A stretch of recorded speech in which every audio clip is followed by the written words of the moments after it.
Hello and welcome to another update video about Sand. It was requested by a few of my channel members to do another update on Sand. And what we did here with the Sandbox, we came up all the way to the top, basically here, the all-time high at around 850. Again, told you back here that we were getting overbought, that it was getting critical, that we had do a correction. This is when everybody said you can't see, $5.50, $4, whatever, Sandbox is ridiculous. But no, I just want to make you aware and sensitize you for when everybody's getting too bullish, it's time to become bearish. Okay, and this is exactly what happened. Really try to make you aware of these things. This doesn't necessarily mean that the price couldn't push even higher, but then the risk to the potential reward gets that difficult that normally a correction is due. And there are a few things that you can do about it. One reason might be to pull up a stop loss, things like that. Draw trend lines when a trend line is broken, set a stop loss, things like that. But this is exactly what it did. Came down quite a lot in a correction, all the way down to here, nearly the $4 level, $4.08. Here on the 4th of December, very, very much expected. I mean, at the latest after this high here, when you're getting pretty much not even a double top, you're making a lower high. That's normally it. And we can currently see it, I think, we can currently see it on Harmony 1, where as well, I think we've just made a lower high. So it's time to think about taking profits there, potentially. No financial advice, of course.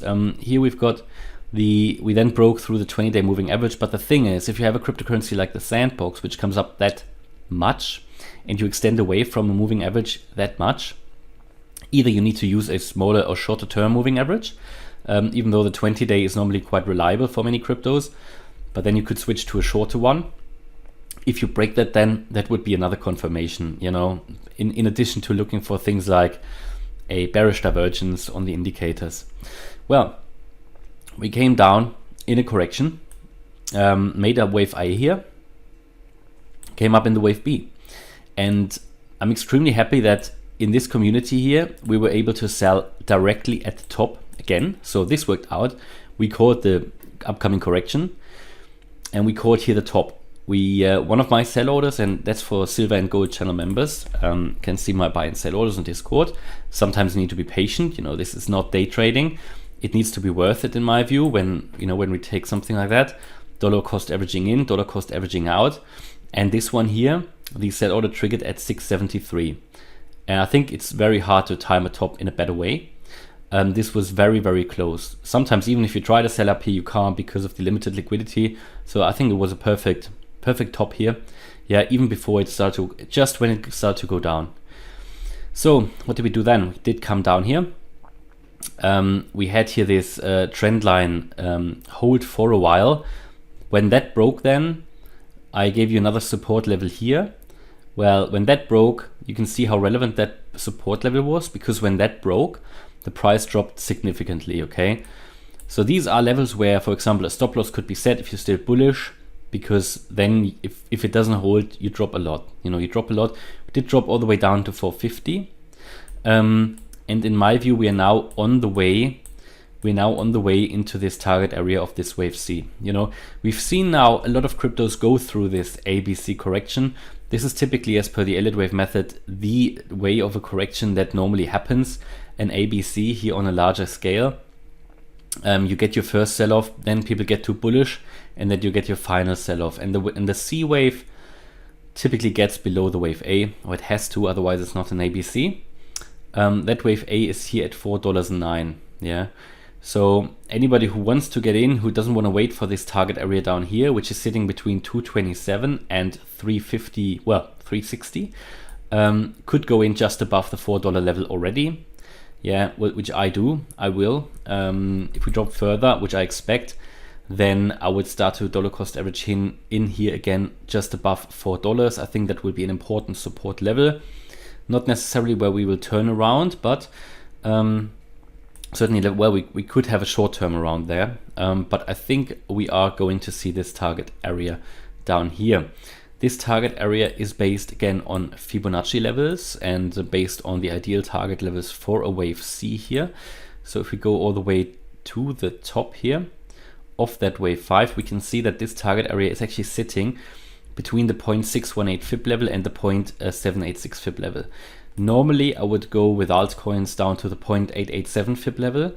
That's what we've learned from XRP, what we've learned from Cardano, and also many other cryptos are on the way into that area. And also from Ethereum, we've learned that. But I just think we are already here, we're at 484. It's actually holding fairly well compared to some other cryptos and also compared to Bitcoin. And here from that wave A, we're not far away from that wave A point anymore. And the potential to move down is now limited, as we've already dropped all the way from 850 in my view. And the Metaverse cryptos and the partnerships and everything is going to help Sand to hold the price fairly well. So I did start here at the 0.618 fib level at around 360. That's, I think, where the price is going to land, but because nobody always knows, nobody knows them. It's no crystal ball, whatever. It might be a wise decision to start dollar cost averaging in here just above $4 in my view, even though recognizing we could drop further. But even then, I think as we get out of this mess, again, Sandbox is going to outperform a lot of the other cryptos going forward again. I think it's going to do well. It's going to do really well. Bear in mind that at some point the Metaverse is really in the game, the actual game is actually going to come out. It's currently, I think, still in the test phase, and it's going to go then, to the public phase at some point, probably in 2022, I would say. And if not 2022, it will be 2023. But Sandbox for me would be a long-term game. I think the potential is still so big. Many people can't even see it yet. So yeah, and it is going to be interesting. If you had that Roblox hype just on a crypto, it would be Sandbox, I think. And then this is going to be big. All right. And this is where we are. So far it's all coming to fruition. The correction from here, the selling at the top here. And I think now we're going to go down lower. As I said, many cryptos have already seen this wave A, B, and now are in this wave C. Solana as well, currently in the wave C. But the Sandbox is holding better, for example, than sorry, not did I say Cardano or Solana? Solana is currently in this wave C as well, but the Sandbox is holding even better than Solana. Overall, we do see an expected support here, not only because it's the fib level where we currently are, here at 450. So if we drop below 450, I think that's gonna take us then straight away to here this target area, possibly with another support at $4, as I said, but then you're gonna see this target area. And we find expected support here because on the 4-hour chart we are just getting oversold, or we were getting oversold. Taking a look at the indicators here on the daily, they would confirm further price drops. You can see here that the daily MACD is just pointing down. Yes, there's a bit of a recovery here now, but it's only one bar where you see decreasing selling pressure. And I think that's because we hit a key support at the moment, so not enough for me to give me any idea of we're going to go up from here. Also the RSI on the daily has more scope to fall, and just want to show you the weekly.